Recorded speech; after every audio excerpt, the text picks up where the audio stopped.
Hey, it's Chef 650 Cycle, and today I am doing my 1,000-mile review on the 2003 Yamaha XV250 Virago.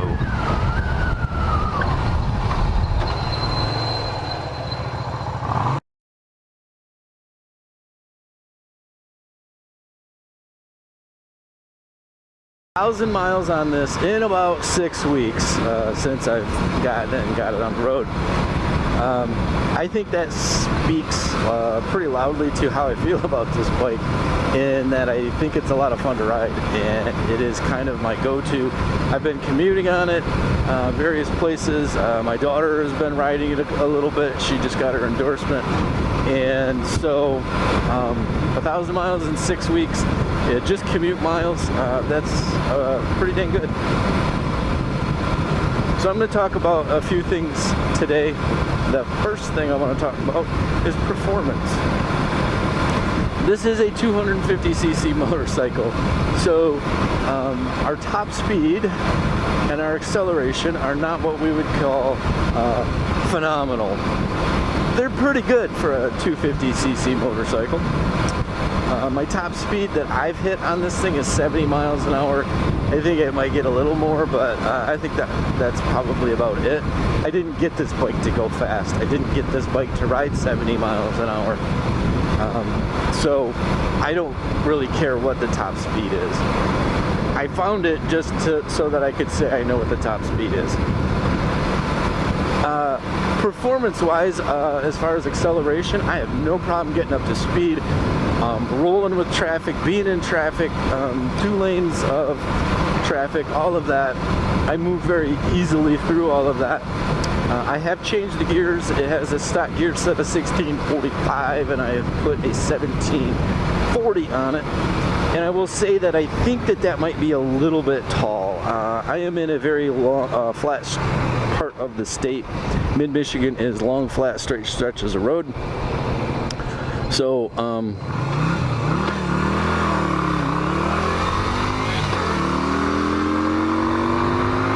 it works, and it works pretty good, but there are times when, like in top gear, it just doesn't feel like the motor's quite in its optimal operating range. It's like at the low end of its RPM range. So I think that I'm going to try a 42 tooth rear when I change the rear tire, just to kind of see what that produces. Overall though, not bad. It's pretty easy, and my daughter, a beginning rider, has no problem with the gearing that's on it. I'm 5'10", 200 pounds, and it doesn't have any, oh, wonderful texting, well, nice. I'm 5'10", 200 pounds, and don't have any problem getting up to speed, any of that. My daughter's 5'1". I don't know how much she weighs, but she's not a big kid, so, and she loves it. It fits her perfectly. So, as far as getting up to speed and maintaining speed, it's fine. I ride this, I consider a very normal ride. I'm not tacking it out in every single gear. I'm not running up to red line in every single gear. I'm just riding. And you know, I get some RPM, some speed shifting. Get some RPM, some speed shifting. Trying to hold 55, 60 miles an hour. Of which it does very well, by the way. I can set my speed on this. Like right now I'm at about 58, and it's fine. I can hold that all day long in this part of the country. I think especially in parts of the country where you might have more elevation changes, this particular gearing probably would not be optimal for you. I would explore a lower gear set of some sort. So just some things to think about with that. Along the same lines in performance is that mileage. What am I getting for mileage? This thing is factory rated for 70 miles to the gallon, and sometimes those numbers are not very accurate. Sometimes they're inflated, and it can depend on a lot of different things. So what I have found, my average after my gear change, my average mileage has been 73 miles to the gallon. I think that's pretty dang good. 73 miles to the gallon. My best was 76.7, almost 77, and my worst was 69. And I would like to say that I believe, it's my belief that the reason that it dropped 4 points, 4 miles to the gallon, was because I wasn't thinking when I filled it up when I put regular 87 octane in it. And I'm not going to get into an argument with anybody about this, but it's been my experience that 89 and 93 octane are more consistent and produce a more consistent, better result. 87 can sometimes, running the same path, driving the same way, everything the same, 87 can vary. And that is my personal findings and my personal beliefs. And you can argue with me till you're blue in the teeth, and I'm not changing my mind. I run 93 in my motorcycle, my carbureted motorcycles, and you can say they're only meant for 87. I don't care. I know what the bike feels like and what it's done. So I'm gonna run 93, and on a tank of gas that's about an extra $1, because this is about a 2-gallon tank, and I usually, for some reason, I usually run it till I gotta put it in reserve. So I usually put almost a full 2 gallons in it. And gas right now, premium is $4.20, right around there. So I'm looking at $9, maybe $10 on a fill-up, as opposed to $8 on a fill-up. I'll take it. If I can get 4 miles to the gallon better, I'll pay for that. The next thing I want to talk about is the styling of this motorcycle. This motorcycle was introduced in 1988. It has, probably its main competitor would be the Honda Rebel. And I feel like the big difference between the Rebel and this is that this has a better seating position, control position than the Rebel, for a taller rider. The Rebel is very much geared for that shorter statured person. I sit on a Rebel and I feel like I'm scrunched in the cockpit. And on this, it's a little tight, but it's not terrible and it's manageable. Styling wise, it is, I guess you could say, a cruiser style. Because it's a V-twin, you might say that it resembles a Sportster in a way. And I don't know, those are pretty popular bikes. I've never ridden one. I don't know that much about them. But I think the styling on this has held up well. You don't look at it and say, oh, that's a bike from the 80s for sure. It's still held up well. And in 2008,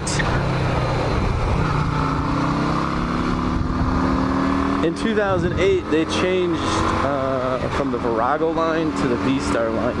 They made some cosmetic changes, but it's essentially the same bike. So if you get a 2010 XV250 V-Star, it is essentially the same drivetrain as the Virago.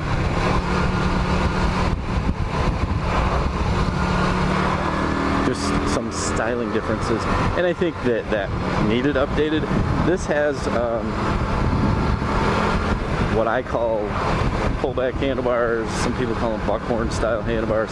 I don't know, I'm not crazy about them, but I've had worse. These aren't as annoying as some that I've had, so I can live with them. That is our major malfunction private pile.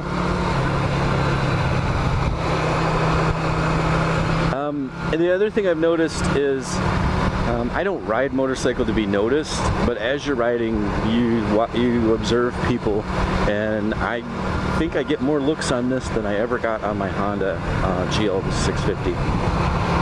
And I don't know if it's because it's a fat guy riding a little bike. I don't really know what people are looking at. Wow.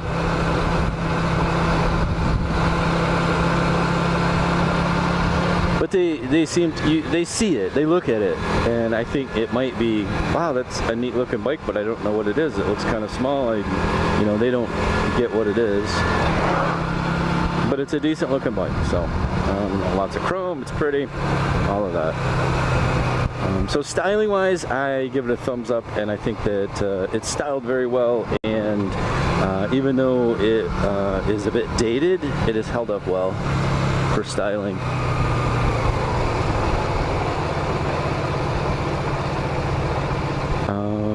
I guess I could talk to reliability. I've not had one single issue with this. It was originally in a training program, and it was pulled from service, and we didn't know why it had been pulled from service. I do believe that the coils were bad on it. They would get hot and then start cutting out, and I think that's what the issue was, probably why it got pulled. It only had 3,500 miles on it. But since I replaced the coils, the plugs, all that stuff, I've not had an issue. It just runs. It runs good. You can see I've got good acceleration. It's not doggy. It's not lacking in any way. So as far as I'm concerned, the reliability, especially on this one, is really dang good.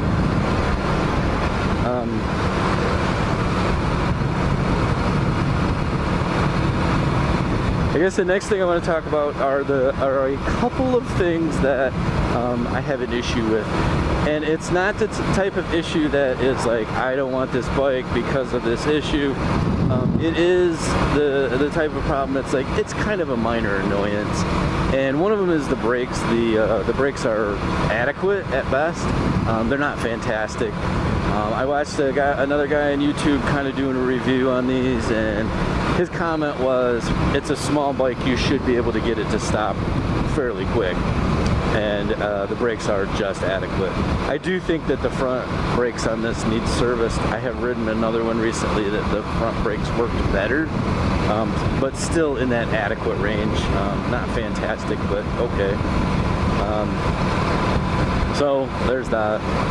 The other thing is that I think because it's shorter and I'm a little more scrunched on it, my back gets fatigued after my commute is about 30 minutes, and that's about all I really want to do.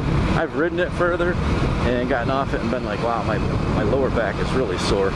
I'm kind of spoiled. I'm used to riding a Harley with a backrest, and so that could be part of it. But I do think that if I could move this seat back about 2 inches, I think it would be perfect. My legs would be a little more stretched out, and my back probably wouldn't be as fatigued after riding for a short time. My daughter sits on it, she rides it fine, has never had a problem. I mean, her and I went out for 40 minutes one time, and she didn't have any complaints. She just got her endorsement, so she's a beginning rider, and she loves riding it and does really well with it. So, two minor things. I certainly wouldn't not get the bike because of that.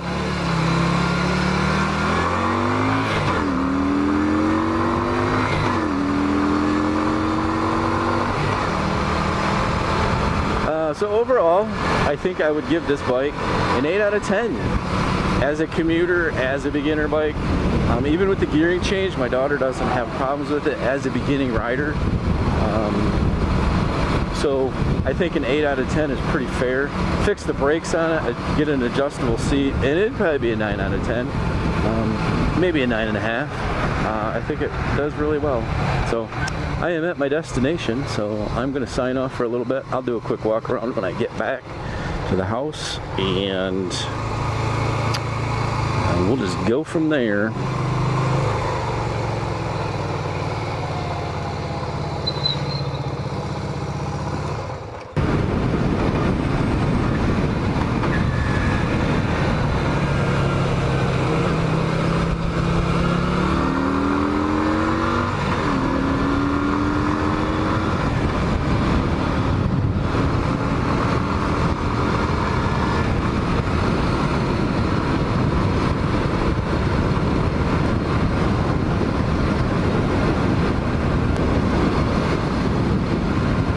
Such a nice looking old Ford. Don't see too many of those around Michigan anymore. Most of them have not survived.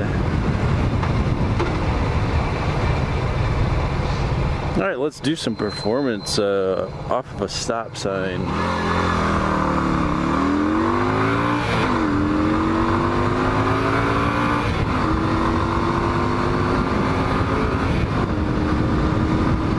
And we're doing 55. It doesn't have bad pickup and takeoff. It really gets up to speed quickly. Like I said, running with traffic, I have no problem. Like a lot of my commute is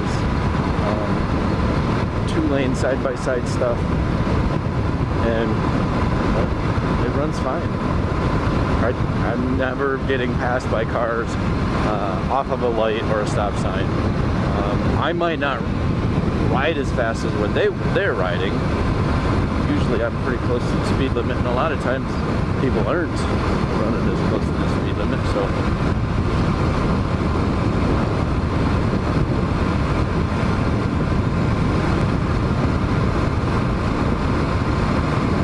that was my buddy's shop. He does a lot of custom stuff. He's big into LS swaps. He has a dyno. He does dyno tuning and just custom. He focuses on BMWs, and he does a lot of BMW motor swaps from one model to another. I don't know that much about BMWs, but putting different BMW motors into cars that never had that motor type of stuff. He has he'll make motor mount kits and turbo kits and things like that. It's just him and another guy, him and Tim. Tim's been working with him for a long time. Gosh, at this point, 7-8 years.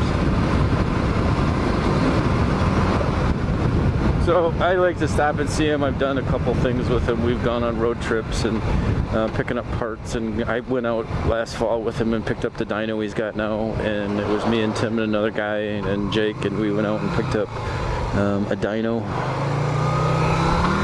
Brought it back from Maryland. That was an adventure.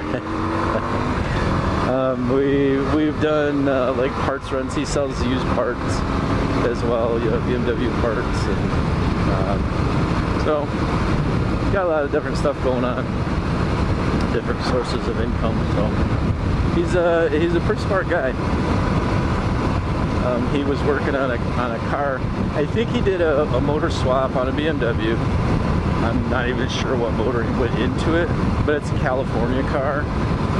And he says every time he turns around and thinks it's done, there's more California garbage that he's got to do with it.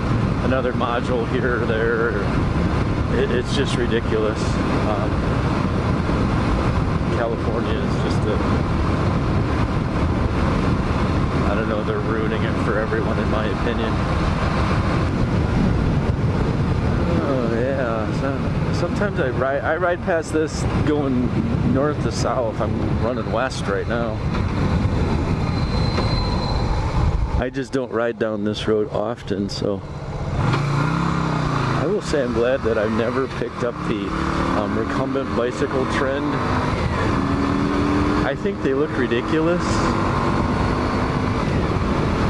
I've not tried it, so I'm not knocking it. I'm just saying that they look ridiculous.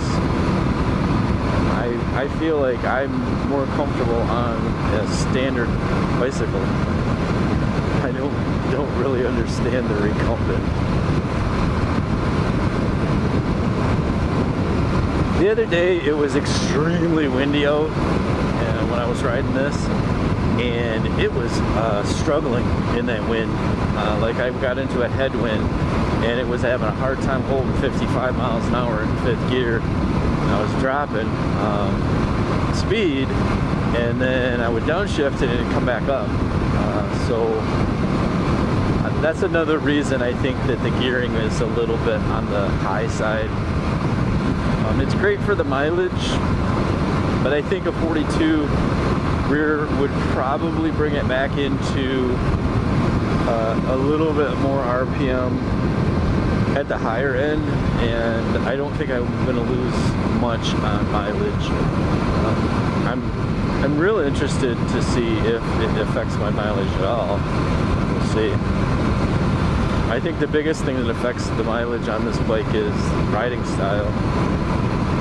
The first time I rode it, the first tank of gas, with their stock gearing, I will say I was riding it pretty hard, and I got, what'd I give, 48 miles to the gallon? I was like, that ain't right, that's gotta be better than that. 48's terrible. I was kind of hoping for 60. I was like, well, they rate them for 70, but I'll probably get 60. I'd be happy with that. But I can pull 73, no problem.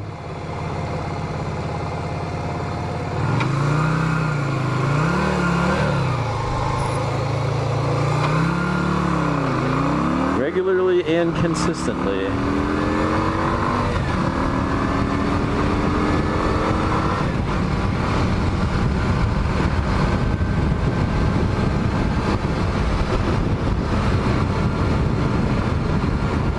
Well, there you have it. There is my 1,000-mile review on the Yamaha XV250 Virago.